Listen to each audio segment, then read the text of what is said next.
Hello friend, સ્વાગત છે તમારું મારી ગુજરાતી રસોઈ ટિપ્સ ચેનલમાં। તો આજે આપણે બનાવીશું ખૂબ ઓછા તેલ અને ખૂબ ઓછા મસાલાની અંદર સોજીનો હેલ્ધી અને ટેસ્ટી નાસ્તો। તો ચલો આપણે બનાવવાનું શરૂ કરીએ। તો સોજીનો ટેસ્ટી અને હેલ્ધી નાસ્તો બનાવવા માટે મેં અહીંયા એક વાટકી સોજી લીધો છે। તો સોજીને મેં અહીંયા મિક્સર જારની અંદર થોડો પીસી લીધો હતો। જો તમારી પાસે રવો હોય તો તમે રવો પણ લઈ શકો છો। તો હવે આપણે સોજીને એક બાઉલની અંદર લઈ લઈશું। સાથે જ આપણે અડધી વાટકી ચોખાનો લોટ લઈશું। જો તમારી પાસે ચોખાનો લોટ ના હોય તો તમારે મિક્સર જારની અંદર ચોખા દળીને આ રીતનો લોટ બનાવી લેવાનો છે। તો સોજી અને ચોખાનો લોટ ઉમેર્યા પછી સ્વાદ પ્રમાણે મીઠું ઉમેરીશું। નાની અડધી ચમચી રેડ ચીલી ફ્લેક્સ ઉમેરીશું। ઝીણા સમારેલા લીલા ધાણા ઉમેરીશું। અડધી વાટકી દહીં ઉમેરીશું। બધું સરસ મિક્સ કરી લઈશું અને એક લોટ બાંધી લઈશું। તો આપણે અહીંયા મીડિયમ કડક લોટ બાંધવાનો છે, આપણે વધારે પડતો અહીંયા ઢીલો લોટ નથી રાખવાનો। તો બધું સરસ આપણે અહીંયા મિક્સ કરી લીધું છે। તો હવે આપણે તેની અંદર થોડું થોડું પાણી ઉમેરતા જઈએ અને એક લોટ બાંધી લઈશું।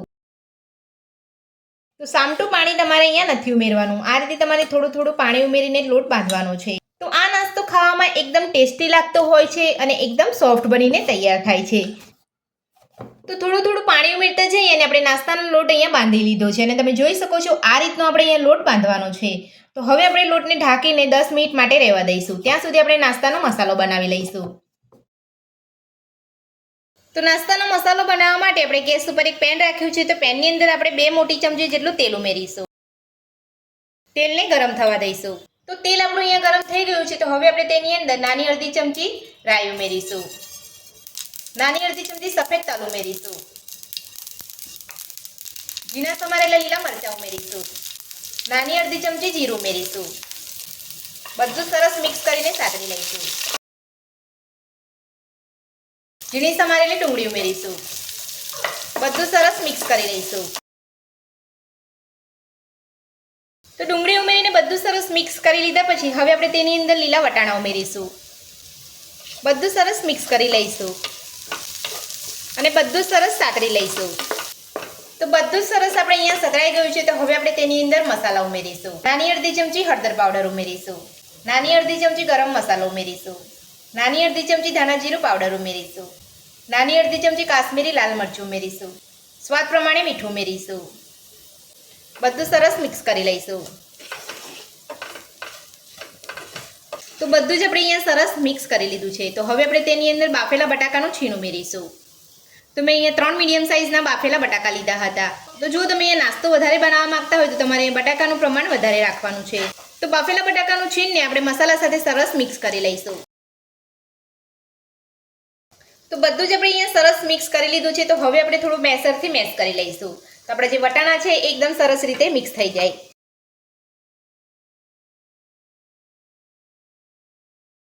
તો બધું જ આપણે સરસ મેશ કરી લીધું છે। તો હવે આપણે તેની અંદર ઝીણા સમારેલા લીલા ધાણા ઉમેરીને મિક્સ કરી લઈશું અને ગેસની ફ્લેમ બંધ કરી દઈશું। તો ધાણા ઉમેરીને આપણે બધું સરસ મિક્સ કરી લીધું છે અને આપણે નાસ્તાનો મસાલો બનીને તૈયાર છે।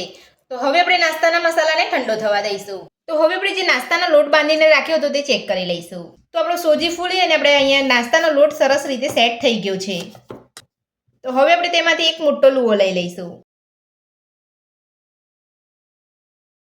લુવામાંથી આપણે મોટી રોટલી વણી લઈશું।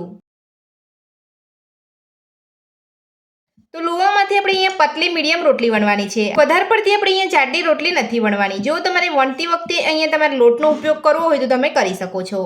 તો લુવામાંથી આપણે અહીંયા મોટી રોટલી વણી લીધી છે અને તમે જોઈ શકો છો આ રીતનું મીડિયમ થીક રોટલી વણવાની છે આપણે। તો હવે આપણે રોટલીમાંથી રાઉન્ડ શેપની અંદર કટ કરી લઈશું। તો રાઉન્ડ શેપની અંદર કટ કરવા માટે મેં અહીંયા એક નાનો ગ્લાસ લીધો છે।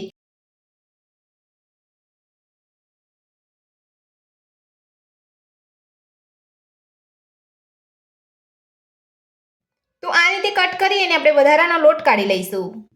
તો તમે જોઈ શકો છો એકદમ સરસ અહીંયા રાઉન્ડ શેપની અંદર રોટલી આપણી કટ થઈ ગઈ છે। તો આ રીતની આપણે અહીંયા થીક જ રાખવાની છે, વધારે પડતી આપણે અહીંયા પતલી નથી રાખવાની। તો આ જ રીતે આપણે બધા જ લોટમાંથી રોટલી વણી અને રાઉન્ડ શેપની અંદર કટ કરી લઈશું।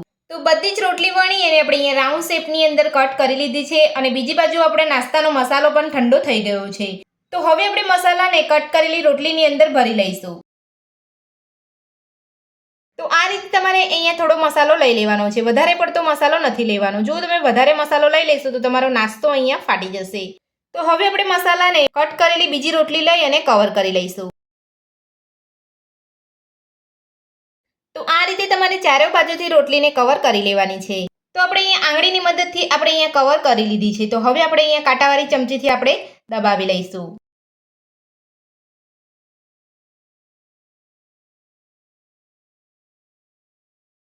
તો આ રીતે તમારે ચમચી વડે નાસ્તાની ડિઝાઇન આપવાની છે.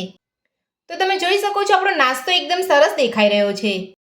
આ જ રીતે આપણે બધો મસાલો ભરી અને નાસ્તો બનાવી લઈશું. તો બધો જ મસાલો ભરી અને આપણે અહીંયા નાસ્તો બનાવી લીધો છે. તો હવે આપણે નાસ્તાને કૂક કરી લઈશું. તો નાસ્તાને કૂક કરવા માટે આપણે અહીંયા એક કાણાવાળી ડીશ લીધી છે. તો કાણાવાળી ડીશને આપણે તેલથી ગ્રીસ કરી લઈશું. તો આ રીતે તેલથી ગ્રીસ કરવાથી આપણો નાસ્તો એકદમ સહેલાઈથી નીકળી જશે. તો હવે આપણે ડીશની અંદર નાસ્તાને લઈ લઈશું. તો નાસ્તો આપણે અહીંયા ડીશની અંદર લઈ લીધો છે. તો હવે આપણે કુકરની અંદર લઈ અને કૂક કરી લઈશું. તો નાસ્તાને કૂક કરવા માટે અહીંયા કુકરની અંદર મેં પાણી ગરમ કરવા મૂકી દીધું હતું અને પાણી તમે જોઈ શકો છો એકદમ સરસ ગરમ થઈ ગયું છે. તો હવે આપણે નાસ્તાની ડીશને લઈ લઈશું. તો નાસ્તાની ડીશને લઈ લીધા પછી આપણે ગેસની ફૂલ ફ્લેમ પર કુકરનું ઢાંકણ ઢાંકી અને 10 મિનિટ માટે થવા દઈશું. તો નાસ્તાને ઢાંકી અહીંયા 10 મિનિટ જેટલો સમય થઈ ગયો છે. તો હવે આપણે ચેક કરી લઈશું. તો તમે જોઈ શકો છો નાસ્તાનો સરસ અહીંયા કલર બદલાઈ ગયો છે અને નાસ્તો આપણો અહીંયા કૂક થઈ ગયો છે. તો હવે આપણે ગેસની ફ્લેમ બંધ કરી અને નાસ્તાની ડીશને કાઢી લઈશું. તો નાસ્તાની ડીશ આપણે અહીંયા લઈ લીધી છે. તો નાસ્તો આપણો અહીંયા ઠંડો થઈ ગયો છે. આપણો નાસ્તો એકદમ આસાનીથી નીકળી રહ્યો છે. તો હવે આપણે નાસ્તાનો વઘાર તૈયાર કરીશું. એકદમ આસાનીથી આપણો નાસ્તો અહીંયા નીકળી રહ્યો છે. તો નાસ્તાનો વઘાર કરવા માટે આપણે ગેસ ઉપર એક પેન રાખ્યું છે. તો પેનની અંદર આપણે 1 ચમચી તેલ ઉમેરીશું. તેલને ગરમ થવા દઈશું. તો તેલ આપણું અહીંયા ગરમ થઈ ગયું છે. તો હવે આપણે તેની અંદર નાની અડધી ચમચી રાઈ ઉમેરીશું. રાઈને ફૂટવા દઈશું. સાથે જ 1 ચમચી આપણે સફેદ તલ ઉમેરીશું અને બધો જ નાસ્તો આપણે લઈ લઈશું. નાસ્તાને વઘાર સાથે સરસ મિક્સ કરી લઈશું.